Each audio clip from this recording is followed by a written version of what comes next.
Assalamualaikum dan selamat sejahtera. Kami merupakan pelajar HNP 3312 Pengajian Kenegaraan Kumpulan U.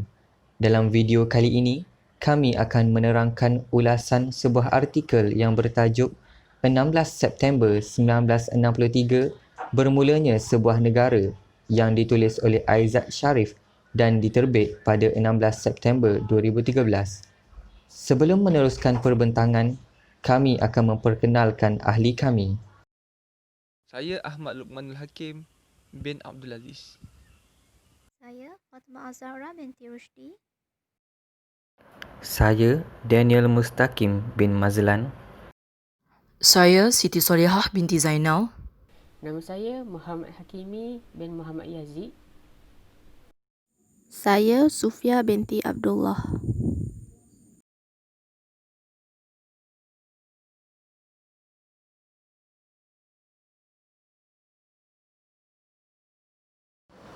Pada mulanya, saya akan menceritakan sedikit ringkasan berkenaan artikel ini.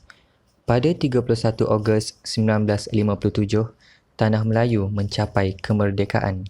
Pada 27 Mei 1961, Tunku Abdul Rahman semasa Persidangan Persatuan Wartawan Luar Negeri Asia Tenggara di Hotel Adelphi, Singapura telah menggagaskan tentang perlunya diwujudkan satu rancangan untuk membawa Persekutuan Tanah Melayu, Singapura, Borneo, Brunei dan Sarawak ke dalam satu bentuk kerjasama politik. Pada 27 Julai 1961, Mesyuarat Persatuan Parlimen Commonwealth, Cawangan Tanah Melayu dan Borneo di Singapura telah bersetuju menubuhkan Jawatan Kuasa Perundingan Perpaduan Malaysia dipengerusi oleh Donald Stephen. 21 Ogos 1961, berlakunya mesyuarat pertama Jawatan Kuasa Perundingan Perpaduan Malaysia yang diadakan di Kota Kinabalu, Sabah. Pada 18 hingga 20 Disember 1961, mesyuarat kedua Jawatan Kuasa Perundingan Perpaduan Malaysia diadakan di Kuching, Sarawak. Pada 6 hingga 7 Januari 1962, mesyuarat ketiga Jawatan Kuasa Perundingan Perpaduan Malaysia diadakan di Selangor Legislative Assembly Chamber, Kuala Lumpur. Pada 17 Januari 1962, Suruhanjaya Cobalt telah ditubuhkan bagi pandangan penduduk di Sabah dan Sarawak.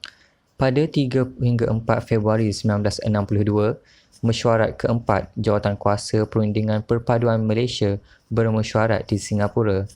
Pada 21 Jun 1962, laporan Suruhanjaya Cobalt telah disiapkan dan dikemukakan kepada Kerajaan British dan Kerajaan Persekutuan Tanah Melayu. Pada Julai 1962, kata sepakat dicapai Perdana Menteri Persekutuan Tanah Melayu Tunku Abdul Rahman dengan Perdana Menteri British Tuan Harold Macmillan untuk mengadakan rundingan. Pada 9 Julai 1963, perjanjian penting telah ditandatangani di Pejabat Perhubungan Commonwealth di Marlborough House, London. Perjanjian Penubuhan Persekutuan Malaysia telah ditandatangani oleh wakil-wakil kerajaan British, Persekutuan Tanah Melayu, Sabah, Sarawak dan Singapura. Pada 22 Julai 1963, Sarawak telah mencapai kemerdekaan, manakala pada 31 Ogos 1963, Sabah pula mencapai kemerdekaan. Pada 16 September 1963, lahirnya Malaysia. Artikel yang kami pilih untuk tugasan kali ini merupakan artikel yang bertajuk 16 September 1963 Bermulanya Sebuah Negara. Kami telah memilih artikel ini kerana artikel ini berkait rapat dengan video sejarah pembentukan Persekutuan Malaysia yang menjadi pilihan kumpulan kami. Pada artikel ini, kami mendapati penulis telah memfokuskan tentang pembentukan negara Malaysia yang terjadi kerana pergabungan Persekutuan Tanah Melayu, Sabah dan Sarawak dan juga Singapura pada tahun 1963. Isi-isi kandungan yang dikemukakan oleh penulis di dalam artikel ini ialah mengenai faktor-faktor yang mendorong kepada penggabungan gagasan Malaysia. Seterusnya, penulis mengemukakan proses kronologi di mana berlakunya pergabungan gagasan ini dan seterusnya masalah Malaysia dengan Singapura. Antara faktor-faktor yang kami dapati di dalam artikel ini, pertama sekali ialah cadangan Perdana Menteri Malaysia yang pertama sendiri, iaitu Tunku Abdul Rahman, bagi menubuhkan sebuah negara yang melibatkan Persekutuan Tanah Melayu, Borneo Utara, Sabah Sarawak dan Singapura. Kedua, faktor yang menyebabkan pergabungan gagasan ini adalah untuk membentuk kerjasama politik dan ekonomi di kawasan-kawasan tersebut. Faktor yang ketiga, tujuan pergabungan gagasan ini adalah bagi menyekat berkembangnya pengaruh komunis yang semakin tersebar luas di negara-negara rantau Asia Tenggara. Penulis turut menyatakan di dalam artikel ini bahawa faktor keempat pergabungan gagasan Malaysia ini adalah bagi menyeimbangkan populasi kaum yang ada di Persekutuan Tanah Melayu dan Singapura. Selain daripada mengemukakan faktor-faktor, penulis turut mengemukakan proses kronologi di mana berlakunya pergabungan gagasan ini daripada proses terawal, iaitu cadangan yang dibuat oleh Tunku Abdul Rahman pada tahun 1961. Seterusnya pada tahun 1962 dengan tertubuhnya Suruhanjaya Cobalt. Sehinggalah akhir sekali pada 16 September 1963 terisytiharnya Persekutuan Malaysia di Stadium Bukit Jalil, Kuala Lumpur. Akhir sekali, penulis juga menyatakan bahawa Singapura telah keluar daripada Malaysia pada tahun 1965 yang diakibatkan oleh masalah dalaman politik. Pada pendapat saya, artikel ini menarik kerana ia menyatakan tarikh-tarikh penting dan proses kronologi sepanjang pembentukan Malaysia dilakukan.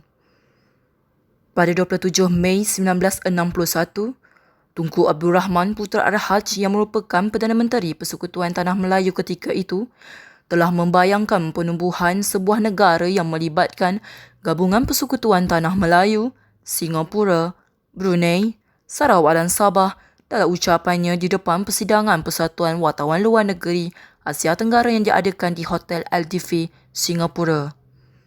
Pada 17 Januari 1962, sebuah Suruhanjaya telah ditubuh dan dikenali sebagai Suruhanjaya Cobalt. Pada Februari hingga April tahun yang sama, pandangan dan pungutan suara atau dipanggil referendum telah dilakukan.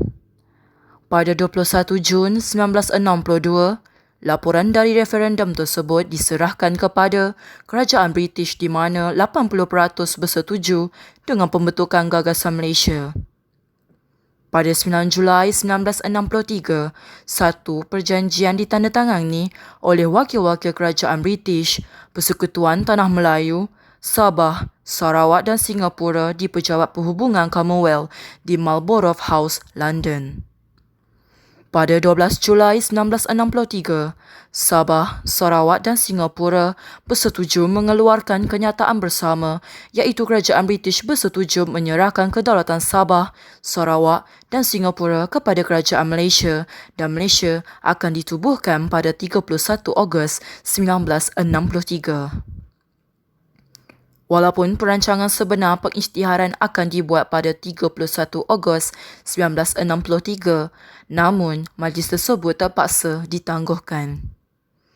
Pada 14 September 1963, laporan telah dikeluarkan yang mengesahkan majoriti penduduk negara tersebut menyokong penyertaan dalam Persekutuan Tanah Melayu.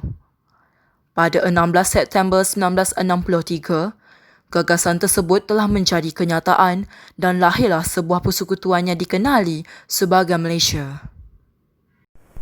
Seterusnya, adakah artikel ini dapat memberi kesan kepada pembaca? Ya, semestinya artikel ini dapat memberi banyak kesan kepada pembaca.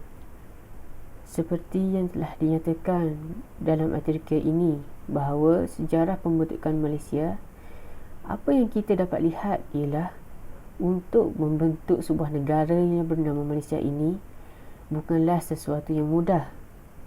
Banyak tenaga, masa yang perlu dikorbankan, memerlukan banyak kerjasama dari pelbagai pihak. Banyak kali mesyuarat diadakan, pungutan suara dan sebagainya. Kesannya kita dapat lihat dari segi semangat patriotik. Melalui sejarah pembentukan Malaysia ini, pembaca dapat mengetahui betapa susahnya para pemimpin-pemimpin terdahulu berganding bahu untuk membentuk Malaysia. Terutamanya Tunku Abdul Rahman yang bersusah payah mengadakan pelbagai mesyuarat bagi mendapatkan kemerdekaan dan menyatukan Malaysia. Selain itu, pembaca akan lebih menghargai jasa dan pengorbanan yang dilakukan oleh pemimpin terdahulu dan rasa cinta dan terharu terhadap negara semakin bertambah. Di samping itu juga, artikel ini dapat memberi inspirasi kepada pembaca untuk lebih mencintai sejarah-sejarah yang berkaitan dengan pemimpin dan negara Malaysia. Melalui artikel ini, terdapat banyak ilmu sejarah yang boleh diterokai dengan lebih mendalam dan menimbulkan rasa minat pembaca terhadap sejarah Malaysia.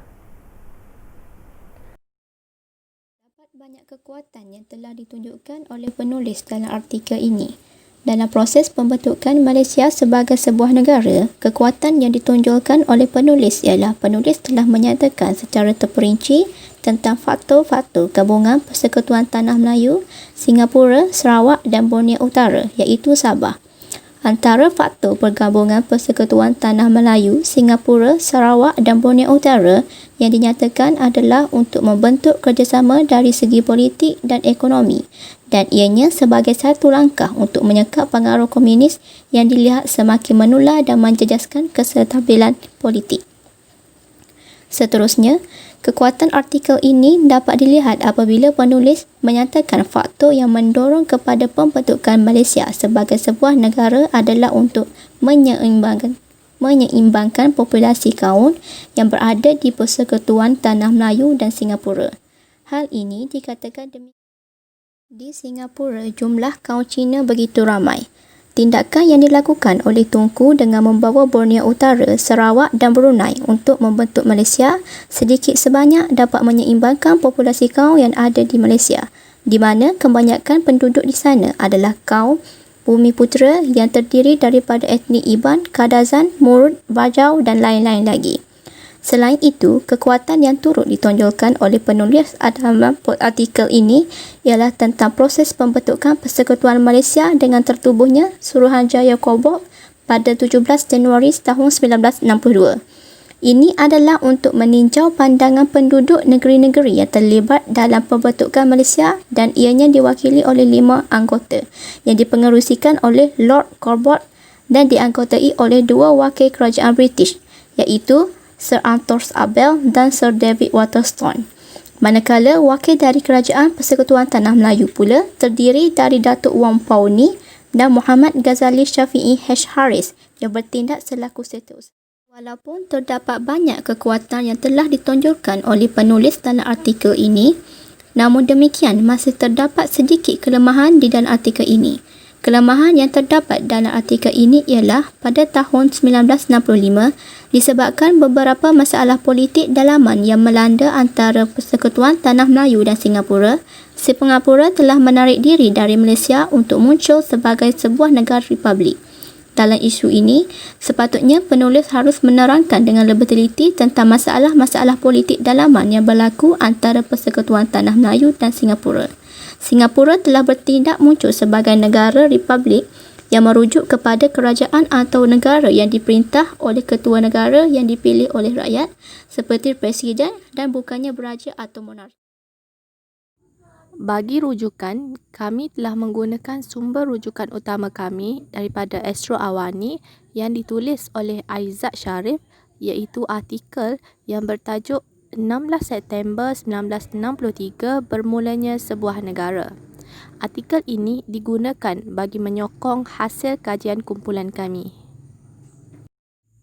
Jelaslah di sini saya dapat simpulkan keseluruhan artikel ini bahawa Malaysia ditubuhkan secara rasmi pada tanggal 16 September 1963 di mana penubuhan negara ini melibatkan gabungan antara Persekutuan Tanah Melayu, Singapura, Sarawak dan Borneo Utara iaitu Sabah.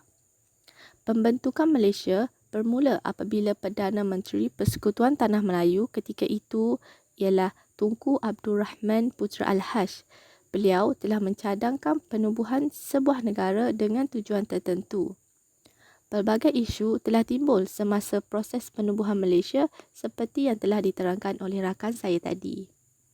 Walaupun pelbagai masalah yang telah berlaku, penubuhan Malaysia tetap diteruskan. Kesungguhan yang mendalam terhadap penubuhan Malaysia ini telah berjaya mengisytiharkan penubuhan Malaysia pada tanggal 16 September 1963 hasil daripada usaha semua pihak yang terlibat. Artikel ini dipilih oleh kami kerana ianya sangat menarik dan berguna serta telah memberi kesan terhadap cara pemikiran seseorang individu di seluruh Malaysia.